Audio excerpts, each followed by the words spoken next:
Hi, John here. It's Tuesday, the 21st of October 2014. I just want to redo this video of 9/11 with this man telling his story. So here goes. I want to save it just in case it gets taken off. This is my friend Willie Rodriguez. Hey, hi guys. Everybody. It's 9/11, a very hard day for America, and especially hard for you. You were the janitor, you cleaned the stairways, 110 floors. Yes. Your office, sub-basement level 1, there are 6 sub-levels. So the lobby, then sub-1, sub-2, sub-3, sub-4, sub-5, You were at sub-1, you punched in at 8:30 in the morning, you were late, you weren't going to go to work, it was a beautiful day, you were going to take off. Correct. You come into work because your boss asked you to, you came in, you were a little bit late. At 8:46 you heard an explosion from beneath you. From below. From below. Yeah. It was so big that it lifted you up. Everybody in the office. 14 people. 14 people. Lifted you up. Correct. A few seconds later you heard another explosion. Coming all the way from the top of the building. Turned out that was the plane. That was great. The first plane. Mm-hmm. But there was definitely an explosion before the first plane. Oh, 100% sure. You have a lot of witnesses who were down there Yes. who would confirm that fact. Yes. You told that fact to the 9/11 Commission? Not only did I tell the fact to the 9/11 Commission, but I gave them a list of the eyewitnesses that were there that experienced the same event as I did, and they were never called to testify.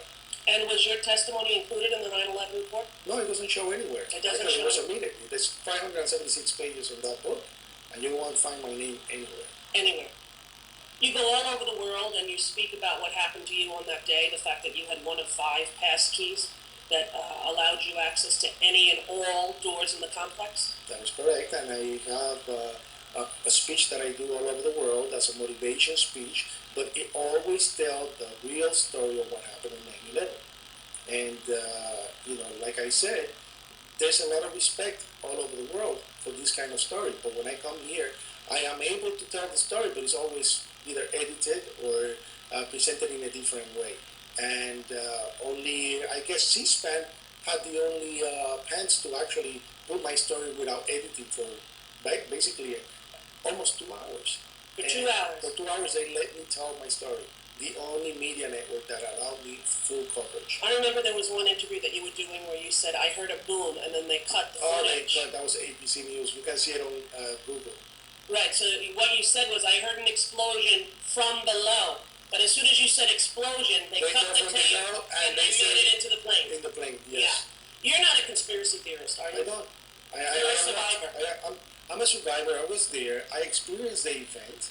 I was affected, and I'm still affected.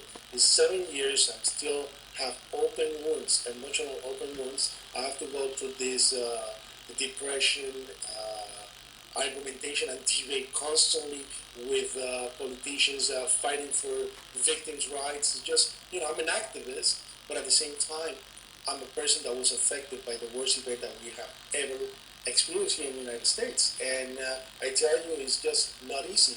It doesn't get any easier. And you and the rest of the survivors, what you're calling for is a new and thorough investigation where all of the witnesses and survivors will be interviewed, and it all will be included. Now, there's a man who you met on September 11th, Felipe David. He was on sub-level 2, beneath you, in his office, which is a small closet-sized office. Right. His job was to refill the vending machines. Mm-hmm. And you met him that day, 9/11. He was totally burned. He was burned. Totally burned. He was beneath you. He was beneath me. No one on your level was burned. No. But he was beneath you in level 2. He was completely burned from the waist up. And there was other people as well that got stuck on the floor below us because of that explosion.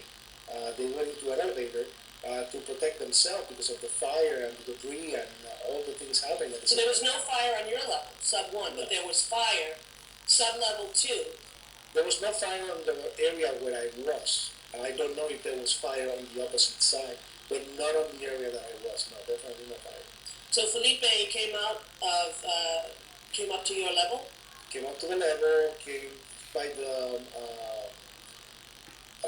by the area of the office itself, with the hands extended, all the skin hanging, 33% of his body burned, pieces missing from his face. And you helped him out, you got him into an ambulance, who then went back in. Correct. You went back in 3 times. Correct. You're credited with saving over 100 people's lives. Something like that. Yes. You yourself were the last man out. You dove underneath the fire truck as the debris fell. Correct. And somehow you were able to get out? I came out, I brought a person on a wheelchair named Ed Paye, and when I put him on the lobby with the 2 other firemen, I was told to get the ambulance ready. When I went to get the ambulance ready, the building started to collapse, and the only thing I saw was a fire truck. I sleep right under the fire truck, and the building collapsed right on top of me. I was the only one that survived at that moment because all that group of firemen and the man in the wheelchair died at that moment. I'm the last person to exit the building, last man out of the building. So here we are 7 years later, 9/11, a horrible day in American history, and Willie Rodriguez, a hero, a friend of mine, he, there you go, he just wants to tell his story, and I don't know, 60 Minutes, 2020, NBC News, Dateline, somebody, tell this guy's story, because all I got is a blog. Peace out, everybody. September 11th. There we go. So I'll put it onto our Moai Crown prosecution site. That's for when we start to bring them into court in Plymouth in England under King William IV court martial, Admiralty jurisdiction, and tried these people, George Bush and all the rest of them, Obama, Rothschild, Evelyn Rothschild and his family, also the Queen Elizabeth Windsor. She's now in the EU Parliament, and so she wanted to get rid of Westminster, and all of this is around the Pope, Ratzinger, inside the Vatican Parliament, and also Adolfo Nicolas Patron, the Black Pope. He resigned, he ran for it, because he knew what was going to happen.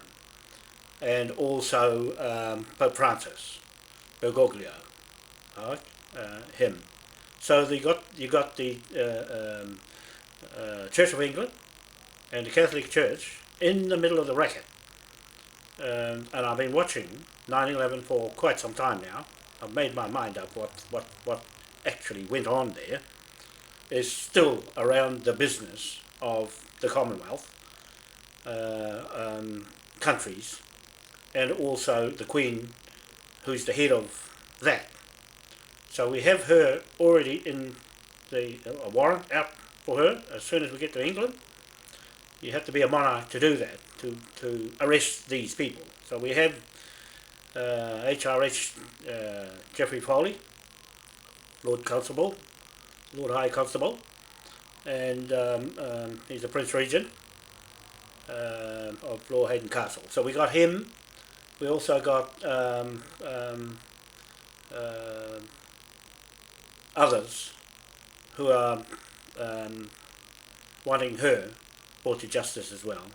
That's Kevin Annette and the Canadian Cree people have done a lot of work so far to apprehend at least the paedophiles and church ministers responsible for only a portion of the crimes that are being committed by these satanic cabals and George Bush and co, George Soros, and all those, Bill Gates, all the rest of those people in this Illuminati, Bilderberg, royal families, business, using Admiralty law.